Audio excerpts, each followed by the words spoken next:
Hello friends, welcome to my YouTube channel.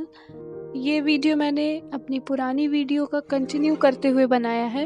पिछली बार हमने देखा था विटामिन ए के बारे में और विटामिन्स का इंट्रोडक्शन, और इस वीडियो में हम डिस्कस करेंगे विटामिन डी के बारे में। उसके सोर्सेज देखेंगे क्या क्या होते हैं और उसकी डिफिशियंसी की वजह से कौन सी डिजीज़ हो सकती है और डेली रिक्वायरमेंट विटामिन डी का कितना होता है। तो फर्स्टली स्टार्ट करते हैं इंट्रोडक्शन से। Vitamin D fat soluble vitamin है और इसका मेन वर्क होता है कि हमारी बॉडी में कैल्शियम और फास्फोरस का एब्जॉर्प्शन करवाना, जिससे हमारी बॉडी ग्रोथ अच्छे से हो और जो हमारी बॉडी की बोन्स है वो स्ट्रॉन्ग और हेल्दी रहें। विटामिन डी हमारे इम्यून सिस्टम और नर्वस सिस्टम के भी मेंटेनेंस में हेल्पफुल होता है। मेनली विटामिन डी दो फॉर्म्स में पाया जाता है। एक होता है कैल्सीफेरॉल जिसका नेम है D2 और एक होता है कॉलीकैल्सीफेरॉल जो है D3। कैल्सीफेरॉल का एक और नेम होता है जो है एर्गोकैल्सीफेरॉल। विटामिन D3 जो है वो हमें मोस्टली एनिमल सोर्स फूड जैसे कि आपके मिल्क, चीज़, बटर इन सब से मिलता है। और विटामिन D2 वो प्लांट ओरिजिन होता है, मतलब प्लांट सोर्स। जैसे मेन एग्जांपल आपका कह सकते हैं मशरूम होता है, उससे हमें D2 काफ़ी हाई अमाउंट में मिलता है।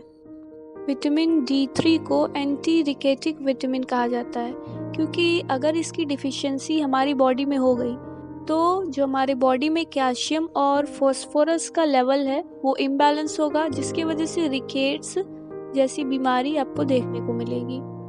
एक इम्पॉर्टेंट चीज़ मैं बताना चाहूँगी कि जो विटामिन डी होती है वो खुद से इनएक्टिव होती है, मतलब जब वो हमारी बॉडी में आएगी तो वो एक्टिव होगी और एक नए फॉर्म में, जो कि होगा आपका कैल्सीट्रियोल, या फिर उसका एक और नाम होता है 125 डाईहाइड्रोक्सी कॉलीकैल्सीफेरॉल, और किडनी में जाके जब आपका पैराथायराइड हार्मोन वहाँ पे प्रेजेंस होगा तभी वो एक्टिव होगी, और इसीलिए विटामिन डी को हम किडनी हार्मोन भी कहते हैं। विटामिन डी हमारी ऑयल सॉल्युबल विटामिन होती है। ऑयल सॉल्युबल मतलब फैट सॉल्युबल विटामिन, इसीलिए जो हमारी बॉडी में फैट डिपॉट्स होते हैं, फैट डिपॉट्स मतलब ऐसी जगह जहाँ पे फैट का अमाउंट ज़्यादा होता है, जैसे जहाँ पे एडिपोज टिश्यू ज़्यादा होती है वहीं पे ये जाके स्टोर होती है।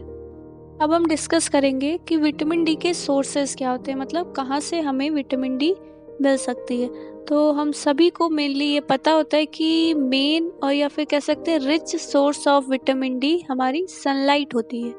जब हमारी बॉडी पे सनलाइट पड़ती है तो हमारे स्किन के नीचे डिपॉजिट या फिर प्रेजेंट होता है 7D हाइड्रोकोलेसिस्टेरॉल, जो अल्ट्रावायलेट के कांटेक्ट में आके या सनलाइट के कांटेक्ट में आके विटामिन डी में कन्वर्ट हो जाता है और कहलाता है कॉलीकैल्सीफेरॉल। इसीलिए हम विटामिन डी को नेचुरल विटामिन भी कहते हैं। नेचुरल मीन्स जो हमें नेचर से मिल रही है। अगर हम फूड सोर्सेज की बात करें तो मेनली विटामिन डी हमको मिलता है एनिमल ओरिजिन से। एनिमल ओरिजिन मतलब ऐसे फूड प्रोडक्ट्स जो हमें एनिमल से मिल रहे हैं, जैसे आपका मिल्क, बटर, चीज़, पनीर, ये सब हाईएस्ट फॉर्म होते हैं विटामिन डी के। एनिमल्स जिनको हम खाते हैं जैसे फिश हुई, एग यॉल्क होगा, ये भी आपका गुड सोर्स हो सकता है विटामिन डी का। और फिश लीवर ऑयल को माना जाता है rich source of vitamin D. अब हम डिस्कस करते हैं कि हमारे बॉडी में विटामिन डी का फंक्शन क्या है। विटामिन डी का मेन फंक्शन है कि वो हमारे ब्लड स्ट्रीम या ब्लड में कैल्शियम और फास्फोरस लेवल को इंक्रीज करके रखे। विटामिन डी हमारे बॉडी में इंटेस्टाइनल एब्जॉर्प्शन और रीनल ट्यूबुलर रीअब्जॉर्प्शन को इंक्रीज करती है, जिसके वजह से कैल्शियम और फास्फोरस लेवल भी इंक्रीज होता है ब्लड स्ट्रीम में। कैल्शियम और फास्फोरस के इंटेस्टाइनल एब्जॉर्प्शन की प्रोसेस में होता यह है कि हमारे बॉडी में जो इंटेस्टाइन है, means small intestine, large intestine, उसमें कैल्शियम और फास्फोरस का एब्जॉर्प्शन होता है विटामिन डी के हेल्प से। रीनल ट्यूबुलर रीअब्जॉर्प्शन एक ऐसी प्रोसेस है जिसमें किडनी के नेफ्रॉन में वाटर और सल्यूट जो एक बार एब्जॉर्ब हो चुके हैं फिर से यहाँ पे एब्जॉर्ब होते हैं और इसको भेज दिया जाता है आपके ब्लड स्ट्रीम में। इसीलिए इसका नाम है रीनल ट्यूबुलर रीअब्जॉर्प्शन। रीअब्जॉर्प्शन मतलब जिसका फिर से एब्जॉर्प्शन हो रहा है। ये प्रोसेस यूरिन फॉर्मेशन का ही एक पार्ट होता है, मतलब यूरिन जिस टाइम फॉर्म होता रहता है उस टाइम ये रीनल रीअब्जॉर्प्शन वाली प्रोसेस होती है। अब हम डिस्कस करेंगे कि विटामिन डी की डिफिशियंसी या कमी की वजह से कौन सी डिजीज़ या बीमारी हो सकती है। मेनली 2 तरीके की बीमारी देखने को मिलती है, एक होता है रिकेट्स और एक होता है ऑस्टियोमलेशिया। फर्स्ट होती है रिकेट्स। रिकेट्स एक ऐसी बीमारी है जो विटामिन डी की कमी से मेनली बच्चों में देखने को मिलती है। जब किसी बच्चे को रिकेट्स बीमारी होती है तो उसके पैर कर्व्ड शेप के या टेढ़े हो जाते हैं, और ऐसे बच्चों का चेस्ट वाला पार्ट या चेस्ट वाली बोन आगे की तरफ ऐसे निकल आती है। रिकेट्स की कंडीशन में मस्कुलर हाइपोटोनिया कंडीशन भी देखने को मिलती है। मस्कुलर हाइपोटोनिया मतलब ऐसी कंडीशन जिसमें बॉडी मूवमेंट काफ़ी रेसिस्टेड हो जाता है। रेसिस्टेड मतलब सही से बॉडी मूवमेंट नहीं होता, और बोन्स में काफ़ी टाइटनेस या टेंशन होता है, जिसकी वजह से एक्टिविटी नॉर्मली बच्चे नहीं कर पाते या अपने हाथ पैर को सही से हिला नहीं पाते हैं।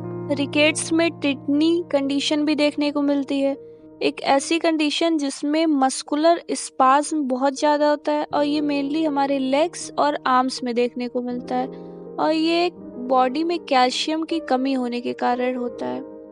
जैसा आप फिगर में देख सकते हैं, एक नॉर्मल बोन का स्ट्रक्चर स्ट्रेट होता है, और रिकेट्स की कंडीशन में बोन कर्व्ड शेप या आउटर कर्व्ड हो सकता है, ये इनर कर्व्ड हो सकता है, मतलब बाहर की तरफ ऐसे सी स्ट्रक्चर का पैर का फॉर्मेशन या हाथ का फॉर्मेशन हो सकता है, ये अंदर की तरफ हो सकता है।